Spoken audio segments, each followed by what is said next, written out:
자, 이번 시간에 논의드릴 주제는 시선가액의 조정 얘기, 요거부터 이제 시작을 하고 용어 몇 개 체크하고 원가법까지 이제 공부를 하게 될 겁니다. 원가 방식까지. 자, 일단은 자, 시선가액의 조정이라는 개념, 이게 지금 두 번 최근에 출제가 됐어요. 그래서 28회 때, 30회 때 출제가 됐었는데, 자, 논리 구조는 이런 식이에요. 자, 시선가액 또는 시선임료의 개념부터 잡아야 돼요. 그래서 감정평가업자가, 자, 감정평가 방법. 예를 들어서 건물은 원가법을 적용한다. 집합 건물은, 자, 거래사례 비교법. 그 다음에 과수원, 이런 거. 자동차도 거래사례 비교법. 공업재단, 공장재단, 광업재단, 이런 것들은 수익환원법. 이런 식으로 주된 평가 방식이 정해져 있습니다. 또 임대료 같은 경우 비준 임료라고 해서 임대 사례 비교법을 주된 평가 방식으로 정하게 됩니다. 근데 임대를 평가하는 방법에는 기기필이라고 했던 적산 임료라는 개념 또는 순필이라고 했던 수익임료라는 개념도 있었어요. 그래서 우리가 감정평가를 할 때는요, 예를 들어서 건물에 대한 감정평가를 한다라고 하게 되면은 이게 이제 앞에서 공부했던 적산가격이라는 것을 먼저 계산해 봐야 돼요. 비용성의 원리에 따라서 그 대상 물건의 가액. 그래서 적산가격 나오게 되면 그걸 바로 감정평가액으로 확정을 짓는 게 아니라 혹시 이 건물이 거래가 된 사례가 있다. 유사한 건물이. 그러면 비준 가격이라는 것을 가지고 또 계산을 해봐야 됩니다. 그리고 나서 이 건물에서 앞으로 발생하게 되는 수익을 기준으로도 가격을 책정을 해봐야 돼요. 그래서 이게 아까 순영업소득 나누기, 자, 바로 환원 이율 했던 수익환원법에서 수익가격이라고 하는 것을 가지고도 감정평가를 해봐야 됩니다. 이게 건물도 그렇고요. 아파트 같은 경우는 뭐를 중심으로? 비준가격. 집합건물은 비준가격을 중심으로, 공장재단, 광업재단이라고 하는 것은 바로 수익가격을 중심으로 감정평가를 하는데 어느 쪽이 됐든 세 개를 다 하는 거예요. 그래서 이것을 조정을 해서 소위 이제 가중치를 둡니다. 가중치라고 하는 게 건물 같으면은 주된 방식이 뭐니까 바로 원가 방식, 적산 가격 중심. 예를 들어서 건물에 대한 감정평가액을 최종 결정할 때는 50대, 30대, 20 이런 식으로. 이게 원가 방식이 50%, 그 다음에 비교 방식, 이 거래사례 비교법이 30%, 수익 방식이라고 하는 것을 20% 이런 식으로 해서 종국적인 감정평가액을 계산을 하게 된다. 또 만약에 집합 건물이다. 그러면 얘를 중심을 뭐로 두고 예를 들어서 50% 바로 비교 방식, 그 다음에 이제 원가 방식을 20%, 수익 방식을 30% 이런 식으로. 이 숫자는 감정평가업자가 알아서 결정을 할 거예요. 그런데 중요한 것은 각각의 평가 방식에 따른 감정평가액이라고 하는 게 종국적인 가격이 아니라 어떻게 한다고요? 요렇게 나중에 종국적인 감정평가액을 계산하기 위해서 시험 삼아 계산한 금액, 그래서 시선가액이라는 개념이 나오게 됩니다. 그리고 자, 공장재단, 광업재단 이렇게 수익성 부동산에 대해서는 수익가격을 중심으로 보겠죠. 예를 들어서 50%, 얘를 자, 거래 사례가 20%, 원가가 30% 이런 식으로 자, 요렇게 가중치를 두어서 종국적인 감정평가액을 결정을 하게 된다. 그래서 우리가 건물에 대한 감정평가를 한다고 해서 자, 비준 가격이나 수익 가격이 전혀 의미가 없는 것은 아니다라는 의미. 그래서 자, 지금 이제 28회 때가 나왔던 문제에서 이렇게 했어요. 그래서 문제를 주면서 수익 방식일 때 몇 프로라고 전제를 합니다. 비교 방식일 때 몇 프로 가중치를 준다. 그다음에 수익자 원가 방식일 때 얼마의 가중치를 준다. 이렇게 전제를 깔면서 그래서 종국적인 감정평가액을 구하시오라는 식으로 해서 문제 구성을 하게 됩니다. 되게 간단한 주제에서 문제에서 애초에 예를 들어서 건물에 대한 감정평가를 할 때 적산 가격 1억 2천, 그 다음에 비준 가격 1억, 그 다음에 수익 가격 9천만 원 이런 식으로 이제 주면서 비중치를, 가중치를 미리 던져줘요. 그러면서 계산을 해보시오. 이런 식의 문제가 출제가 됐었고, 저는 그래갖고 이게 28회 때 그 문제가 나오니까 올해는 이것들의 시선 임료를 계산하라고 하지 않을까라고 사실 예상을 했었는데 그게 아니라 지문 형태로 구성을 하면서 시선 가격의 조정이라고 하는 것은 평가 시 사용된 자료량 등등등을 고려해서 각 방법에 따라서 가중치를 두어서 가격을 결정하는 것을 말한다. 그래서 가중치라는 키워드를 가지고 답을 구성을 했습니다. 그래서 뭐 어쨌든 사례형 문제 나왔고 지문 형태 문제 구성이 되긴 했었는데 크게 벗어나는 문제 패턴은 아니다라고 하는 거. 그래서 그 당시 옳은 걸 고르시온 거 해갖고 답을 예를 가지고 뽑아내게 됩니다. 그러면 이제 시선 임료라고 하는 것도 마찬가지죠. 어떤 부동산의 임대를 계산할 때 아무래도 중심이 되는 것은 뭐가 된다? 바로 중심이 되는 것은 임대 사례 비교법자는 비준 임료가 될 것이고 사이드 쟁점으로 필요할 수 있는 것이 적산 임료라든가 혹은 수익 임료라고 하는 것을 활용을 해서 종국적인 감정 평가액을 결정을 하게 된다. 이런 식의 내용. 이게 그래서 앞에서 공부했던 쭉 이런저런 방식들을 숙지가 되셔야 됩니다. 약간 응용 들어가게 되면 무너져 버리니까. 해서 이렇게 시선 가액의 조정 또는 시선 임료의 조정 가중치라는 개념을 설명을 드렸습니다. 그래서 자 그리고 하나 더 남아 있는 게 좀 구질구질한 얘기인데요.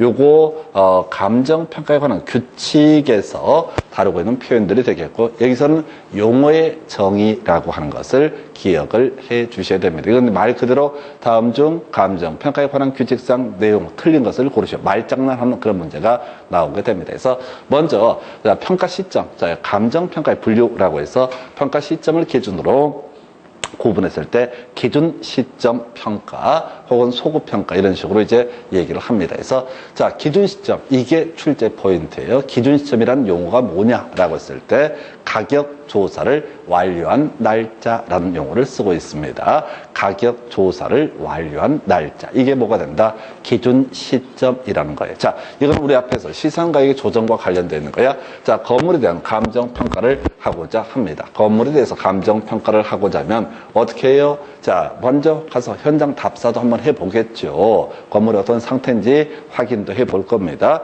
그래서 이 건물에 대한 감정 평가를 하려면 적산 가격이라는 것을 계산을 해내게 되겠죠. 적산 가격은 앞에서 재조달 원가 마이너스 감가 누계액 이런 식으로 감가 누계액 이런 식으로 해서 적산 가격을 계산해 낼 겁니다. 그리고 나서 이제 힘들어요. 하루 쉬었다가 이제 나머지 잡단 방식 비준 가격도 계산을 해내겠죠. 비준 가격이라고 하는 것은 사례 가격에다가 공식 자꾸 외우셔야 돼. 어차피 다 뒤에 가보겠지만 사, 시, 지, 계면 이런 요소를 고려해서 자 사정 보정, 시점 수정, 그 다음에 지역 요인, 개별 요인, 면적 요인 등을 고려해서 이 가격을 계산할 거예요. 하루 며칠 걸릴 겁니다. 그 다음에 세 번째, 자 이제 수익 가격도 계산을 해봐야 되겠죠. 수익 가격. 왜? 이런 걸 다 해서 조정을 하는 거. 이게 감정평가의 결정이니까 수익 가격이라고 하는 거 앞에서 순영업소득 나누기, 순영업소득 나누기, 환원 이율이라고 하는 방식을 통해서 이 수익 가격을 계산합니다. 그래서 이렇게 가격 조사가 다 했어. 한 며칠 걸렸어. 현장 답사는 예를 들어서 5월 1일 날에 있었고 자 사무실에 들어와서 이런저런 사례들 다 찾아보고 등등 해서 한 열흘 걸렸다 하십시다. 그래서 가격 조사를 다 완성을 한 날짜 5월 10일 날 다 계산이 된 거예요. 이제 가중치만 두게 되면은 전국적인 가격이 나오게 돼요. 그래서 이 가격 조사를 완료한 날짜를 가리켜서 뭐라고 그런다? 바로 기준 시점이라는 용어를 쓰게 됩니다. 그래서 자 감정평가는 기본적으로 언제 기준 시점을 기준으로 감정평가가 이루어져야 된다. 그래서 이 물건에 대한 감정평가의 의뢰가 예를 들어서 4월 20일 날 의뢰가 들어왔어요. 그래서 이런저런 준비하느라고 가서 현장 답사도 하고 사례도 좀 찾아보고 등등 이런 과정을 거치고 한 열흘 동안 계산해가지고 열흘 동안 미리 준비하고 열흘 동안 계산해서 5월 10일 날 전국적인 가격이 나왔다. 그러면 이 날짜, 이 물건의 감정평가액이라고 하는 것은 5월 11일 기준으로 평가액이 결정이 되게 된다. 이게 기준 시점에 따른 감정평가라는 의미가 되게 됩니다. 시험 문제를 구성할 때는 이 기준 시점의 용어의 정의, 이 가격 조사를 완료한 날짜라고 하는 이 표현을 가지고 뭐라고 현장 답사를 완료한 날짜, 현장 답사를 한 날짜 뭐 이렇게 말장난들을 하게 됩니다. 해서 아무것도 아닌 것 같은데 되게 실수하기 좋은 것이 기준 시점이라고 해서 감정평가를 어떻게 한다고요? 기준 시점을 전제로 감정평가가 이루어진다. 이게 원칙입니다. 그런데 어떤 특성한 사연이 있어 가지고 예를 들어서 지금 감정평가를 의뢰하는 사람이 4월 20일 날 의뢰를 하면서 이게 뭐 상속 재산이라 하십시다. 이날을 기준으로 평가를 꼭 해달라라고 따로 요청할 수 있다는 얘기죠. 그냥 이 물건의 가격을 평가해 주세요가 아니라 4월 20일을 기준으로 감정평가를 해달라라고 하게 되면 이걸 다시 이제 따로 어떻게 할 수 있다? 자, 나름의 가격 조정 과정을 통해서 4월 20일 기준으로 평가를 할 수도 있다. 이걸 이름하여 소급평가라고 얘기합니다. 우리가 민법 공부하실 때 장래효 소급표 이런 걸 공부해요. 소급이라는 것은 과거로 돌려서 특정한 시점을 기준하는 것을 가리켜서 바로 소급표라고 민법 공부할 때 얘기합니다. 소급표, 소급해서 무효가 된다. 그러면 법률은 한 시점으로 돌아가서 다시 무효가 되는 것을 소급표라는 표현을 씁니다. 그래서 뭐 소급평가는 별로 중요한 게 아니고 결국은 감정평가는 기준 시점을 기준으로 평가한다. 이게 핵심 이슈가 되는데 굳이 비교하면 소급평가, 기준 시점을 미리 정해놨을 때 그 날짜에 가격 조사 등이 가능한 경우에는 그것을 기준 시점으로 할 수 있다. 큰 의미는 없습니다. 그래서 시험용으로 접근하실 거 기준 시점의 정의가 뭐냐? 바로 가격 조사를 완료한 날짜 이렇게 정의를 하게 됩니다. 이렇게 하나 그림 보셨고요. 그 다음에 이제 우리 앞에서 공부했던 거, 자, 감정평가. 우리가 가치와 가격 다시 한번 기억해 보실까요? 가치라고 하는 것은 현재 값이고 가격은 과거의 값을 의미한다. 그리고 가치에 영향을 미치는 요인, 소위 가치 형성 요인에는 일반 요인, 지역 요인, 개별 요인 등이 존재한다. 그래서 감정평가할 때는 주로 지역 요인과 특히 개별 요인이 고려 요인이 될 것이다. 이렇게 중간중간에 설명을 드렸었고요. 그리고 나서 시장가치라는 개념이 있었죠. 시장가치 뭐였어요? 통상적 시장, 정통한 당사자, 그리고 성립할 가능성이 가장 높다고 인정되는 가격을 뭐라고 한다? 이것을 시장가치라고 부르게 된다. 해서 다시요. 자, 통상적 시장, 정통한 당사자, 성립할 가능성이 가장 높다고 인정되는 가격을 뭐라고 한다? 시장가치라고 정의를 하게 됩니다. 해서 요렇게 뼈대를 설명드렸어요. 그래서 아까 부동산 가격 공시법에서는 표준지의 공시지가를 결정하면서 적정 가격이라는 용어를 썼었고 적정 가격의 정의 자체가 통상적 시장, 정통한 당사자, 성립할 가능성이 가장 높다고 인정되는 가격. 따라서 시장 가치와 적정 가치, 적정 가격은 동일한 의미로 쓰인다. 부동산 가격 공시법에서는 적정 가격이라는 용어를 쓰고 부동산 가격, 부동산 감정평가에 관한 규칙이라는 것을 보게 되면 여기서는 시장 가치라는 표현을 쓴다. 그래서 감정평가는 기본적으로 시장 가치를 기준으로 평가를 해야 된다. 이렇게 그림을 잡게 됩니다. 자, 그 다음에 물건의 상태에서는 현황평가에서 있는 그대로 하는 평가, 이걸 현황평가라고 부르게 됩니다. 그래서 대상 물건의 상태, 부조, 이용상황, 제약 물건의 부차, 또 점유 상태 등등등을 그대로 고려해서 하는 평가, 별 의미가 없어요. 현황평가라고 하는 거. 물론 이 현황평가에 대응해서 조건부, 기한부 평가라는 개념이 있긴 한데 거의 의미가 없어요. 그래서 큰 의미는 없고, 자, 조건부 평가라고 하는 거. 장래 실현 가능성이 불확실한 것을 전제로 해서 하는 평가를 조건부 평가. 요거 민법에서 공부하는 거고요. 기한부 평가라고 하는 것은 장래 실현 가능성이 확실했을 때를 기준으로 하는 평가를 기한부 평가. 자, 우리가 민법에서 조건이라고 하는 거. 자, 너 이번 시험에 합격하면 자동차인데 사줄게 라고 하는 거. 이게 소위 이름하여 정지 조건부 증여 행위가 되게 됩니다. 그래서 이번 시험을 봐봐야지 합격을 할지 안 할지 알게 될 것이고 등등 변수가 너무 많아. 시험장 안 가버리면 꽝이니까 해서 이번 시험에 합격하면 너한테 자동차를 한 대 사줄게 라는 게 민법에서 조건부 증여라는 표현을 쓰게 됩니다. 이 조건이라는 것은 장래 실현 가능성이 불확실한 것을 전제로 하는 개념이 될 것이고, 자동차를 사주겠다, 주겠다, 증여하겠다 라고 하는 것은 소위 이제 정지 조건이라는 개념이 되는데, 어찌 됐든 간에 조건은 불확실한 사실. 그런데 장래 확실한 것, 너 죽으면, 나 죽으면은 이 부동산을 너한테 줄게, 나 죽는 건 확실합니다. 다만 그게 언제일지 모를 뿐이고, 이걸 우리가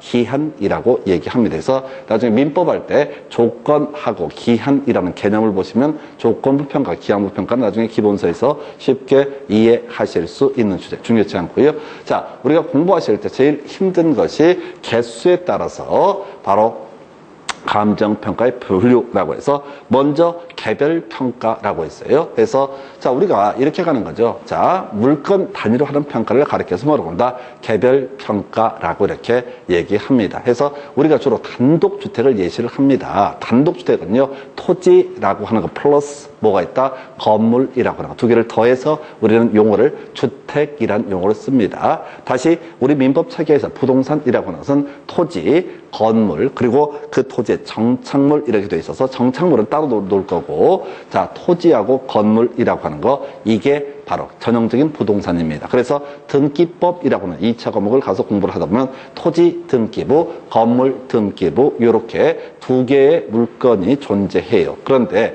우리가 주택이라는 용어를 쓰게 되는 순간 무슨 의미를 가지고 있냐면 토지 플러스 건물을 묶어서 부를 때 뭐라고 합니다? 주택이라는 용어를 씁니다. 그래서 1차 과목에서는 사실 자, 앞에서 우리 공부하실 때 자, 부동산의 분류, 건물의 분류, 주택의 분류 얘기할 때 단독주택, 공동주택 이런 얘기할 때 주택이라는 용어가 나오게 되는데, 주택의 개념 자체가 뭐라고요? 토지 플러스 건물. 그래서 원래 단독주택에 대한 감정평가 의뢰가 들어오게 되면 어떻게 한다고요? 토지는 토지대로 감정평가하고 건물은 건물대로 감정평가를 하게 된다. 이게 이름하여 개별평가라는 개념이 되게 됩니다. 그런데 두 번째, 일괄평가라고 하는 개념.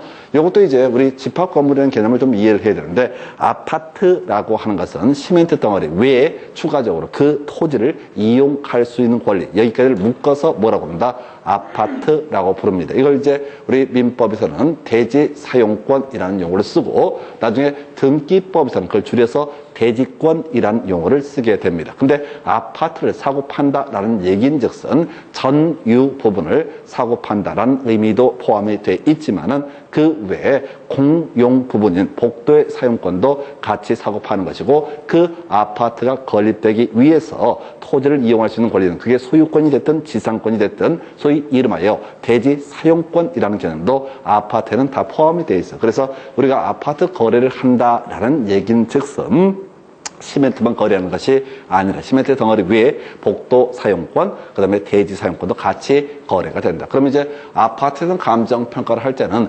건물만 평가를 할 것이 아니라 복도 사용권 그리고 대지 사용권까지 같이 세트로 묶어서 하는 평가, 이걸 뭐라고 한다? 일괄평가라고 부르게 됩니다. 뭐 어려울 게 없어요.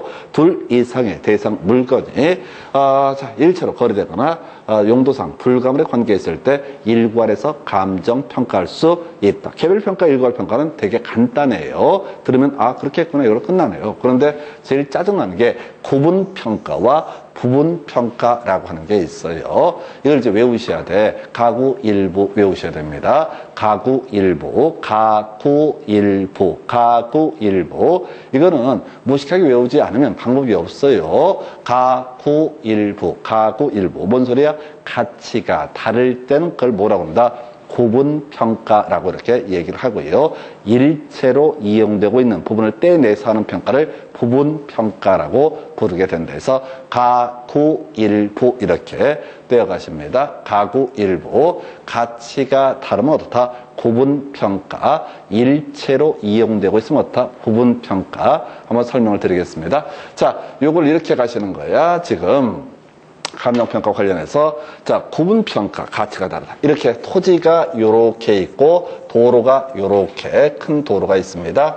해서 토지가 되게 긴 토지였어. 그래서 기억하실래나요? 우리가 토지는 항상 뭐가 있다? 용도 지역이라고 하는 것이 있다. 그래서 용도 지역은 크게 도시 지역, 관리지역, 농림지역, 자연환경 보전지역 등으로 구분을 할 수 있고 도시지역은 다시 주상, 공록동 총 16개로 세분할 수 있다. 그래서 만약에 이 토지 한 덩어리가 있는데 엄청 길게 돼 있는 거야. 그래서 도로변 토지는 용도지역이 상업지역이 돼서 겁나 고밀도 개발할 수가 있고요. 근데 이 한 필지의 토지인데 길게 돼 있는데 뒤쪽은 예를 들어서 용도지역이 주거지역이다 라고 한번 전제를 해보겠습니다. 이런 일이 많이 있지는 않아요. 하나의 토지가 용도지역 하나가 들어가는 게 일반적인데, 자, 중복 지정하는 게 아니라 워낙 토지가 길다 보니까 일부는 주거지역, 일부는 상업지역. 그러면 가치가 다르죠? 가치가 두 개가 다릅니다. 상업지역이 훨씬 가치가 높아요. 그래서 상업지역 부분을 따로 이때 내서 평가를 한다라고 한다면 토지 분할이 안 했음에도 불구하고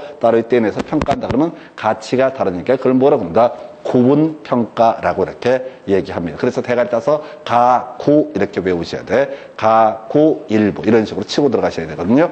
자, 그래서 치고 지금 이런 경우도 있어요. 토지가 그냥 다 예를 들어서 주거지역입니다. 그런데 기존에 도로가 있었는데 이번에 도로를 이렇게 확장을 하게 됩니다. 그럼 이 부분을 떼내서 수용을 하게 되거든요. 사람이 싫다고 해도 이 토지 소유자가 싫다고 해도 강제로 보상금 주고 땅을 떼내는 과정, 이걸 뭐라고 그런다? 이걸 이름하여, 자, 지금 이 부분만 보상을 하기 때문에 이 부분만 평가해서 감정평가에 결정이 돼야 되거든요. 그래서 일체로 이용되고 있는 것 중에서 일부에 대한 평가, 이걸 뭐라고 그런다?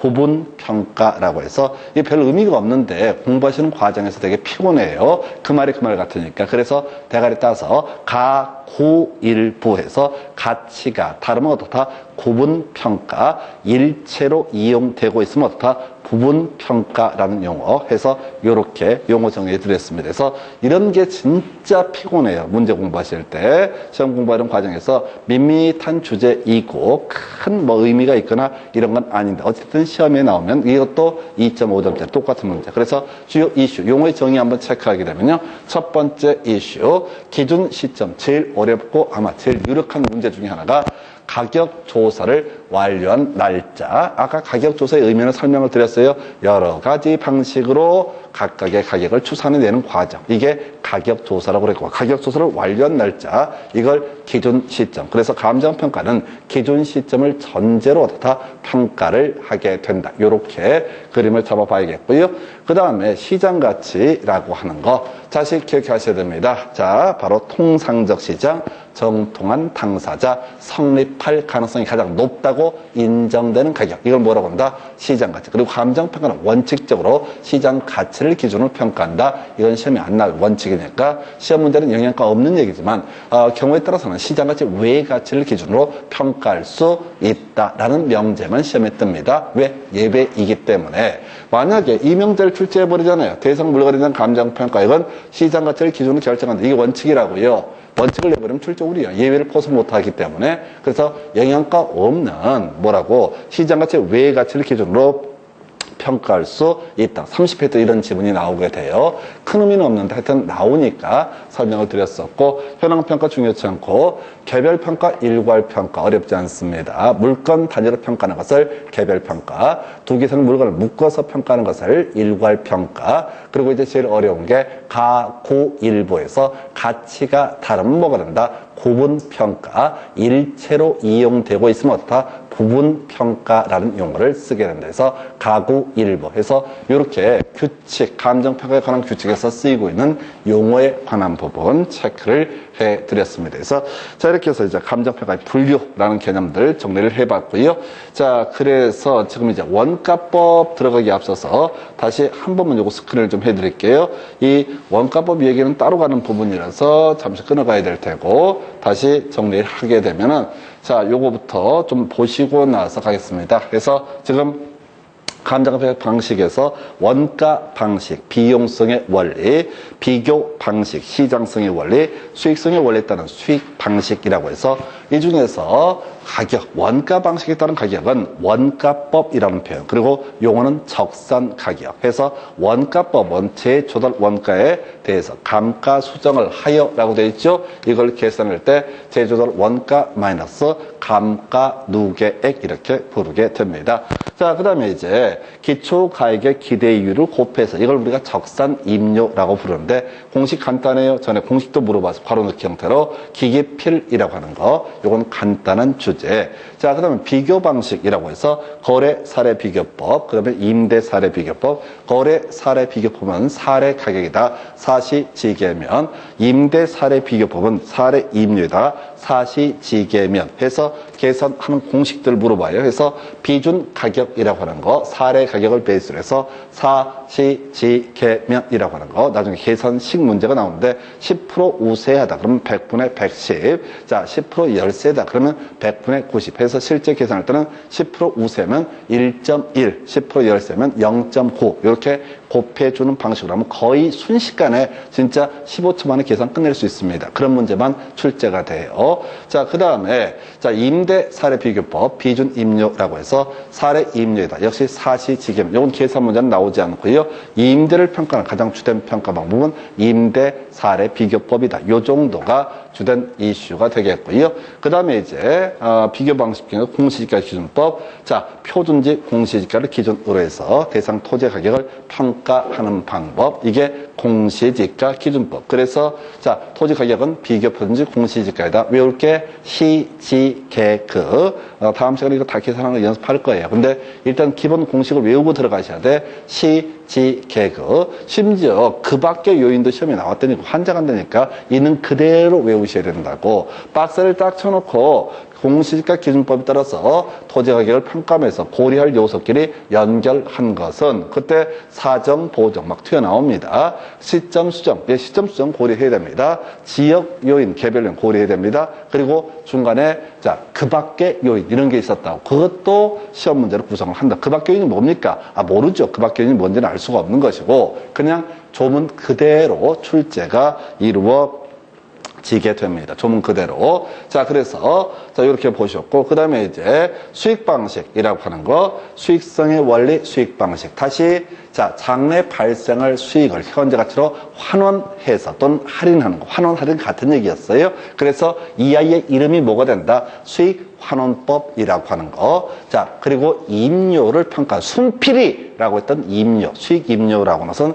순필이. 의미 없다고 그랬어요. 기기필, 순필이. 그냥 얘는 딱딱딱 치고 버려버릴 그럴 주제가 되게 됩니다. 그래서 수익 분석법이라고 하는 거. 이렇게 밋밋한 것들 정말 단순하게 해 주셔야 돼. 근데 안 하실 거잖아. 그래서 제가 하는 겁니다. 그냥 계속 보시면 금방 이게 어느 순간에 이런 게 무슨 중학교 사회 같은 그런 느낌을 줍니다. 밋밋해요. 자, 그렇다 치고 자, 지금 수익환원법 요거 공식 오늘 안 해오셨다. 수익가격이라고 하는 건 순영업소득 나누기 환원이율이라고 하는 거. 자, 요것만 제대로 아직 안 해오셨어. 순영업소득 나누기 환원이율. 그래서 문제 계산 문제 딱 떨어집니다. 이것도 환원이율 계산하는 방법이 원래 보통 부동산 학개론 교재에서는 8가지 방식이 있어요. 뒤집니다. 근데 통계적으로 그동안 시험에 나왔던 건 2가지 방식이 나왔고요. 그 중에 하나만 실질적으로 공부를 하시게 될 겁니다. 그래서 보통 기출문제에서 시험에 나왔다고 해서 다 중요한 게 아니에요.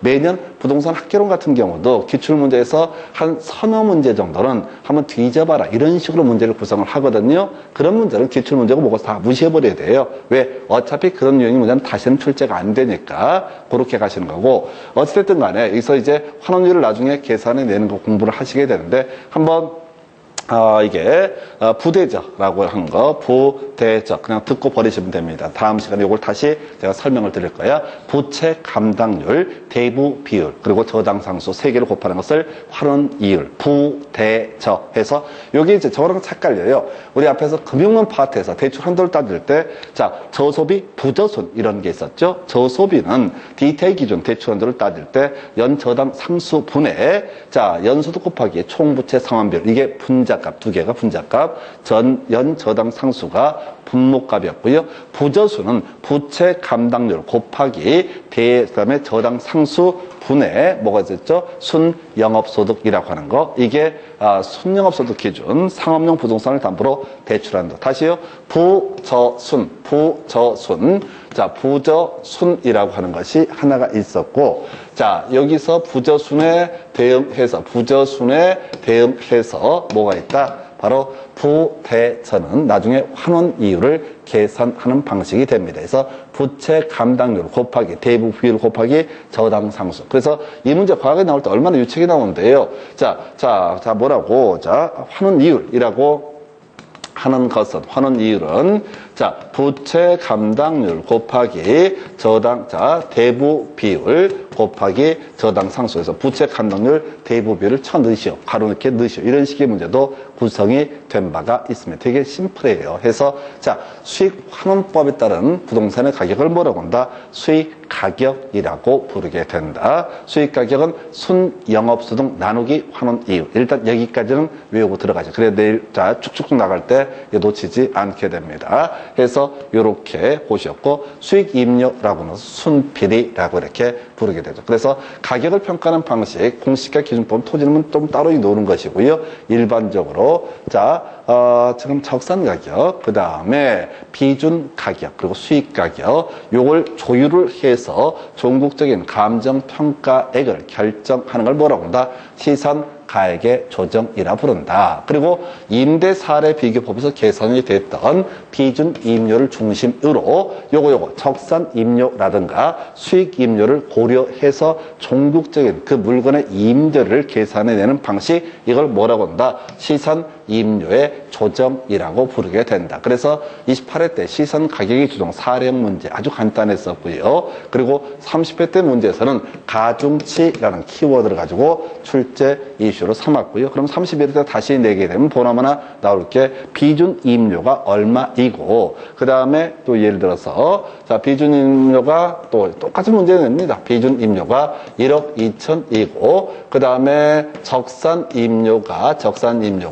1억 1,000이고, 그 다음에 수익 임료가 1억으로 나온 사안에서 가중치를 보니까 비교 방식에 대해서 50%의 가중치를 두고, 그 다음에 원가 방식에 대해서 30%의 가중치를 두고, 수익 방식에 대해서 20%의 가중치를 뒀을 때 시선 임료를 구하시오. 그러면 원가 방식, 아까 비교 방식이 비준 임료 얼마? 0.5를 곱하면 될 테고, 그 다음에 적산 임료, 원가 방식에 만약 30%면 0.3을 곱하면 되고, 수익 방식이 0.2를 곱하는 식으로 계산하는 문제가 나오더라도 전혀 놀랄 일도 아니고 빤하게 그 범주 안에서 꾸준히 나오는 문제 패턴이 되게 됩니다. 해서 이렇게 시선 가액의 조정, 그리고 시선 임료의 조정이 있었고요.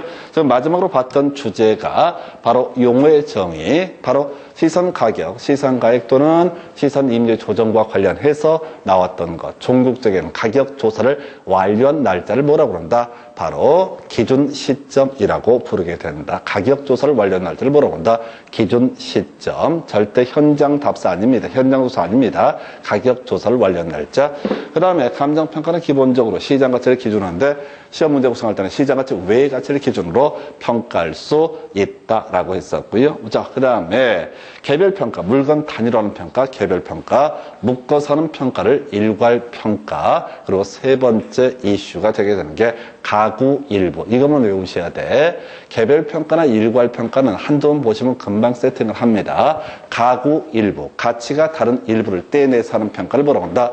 구분평가, 일체로 이용되고 있는 일부를 떼내서 하는 평가를 뭐라고 한다? 부분평가라고 이렇게 얘기를 합니다. 그래서 자 이렇게 해서 지금 이제 감정평가의 분류까지 오늘 보셨고, 다음 시간에 지금 시간이 애매하니까 다음 시간에 나머지 원가법, 거래사례 비교법, 임대사례 비교법, 그리고 공시지가 기준법, 그 다음 마지막에 수익환원법까지 오늘 공부했던 내용을 실제 이제 계산 문제 비슷한 것들을 가지고 연습을 하겠습니다. 자, 오늘 여기까지만 가도록 하겠습니다. 자, 수고했습니다.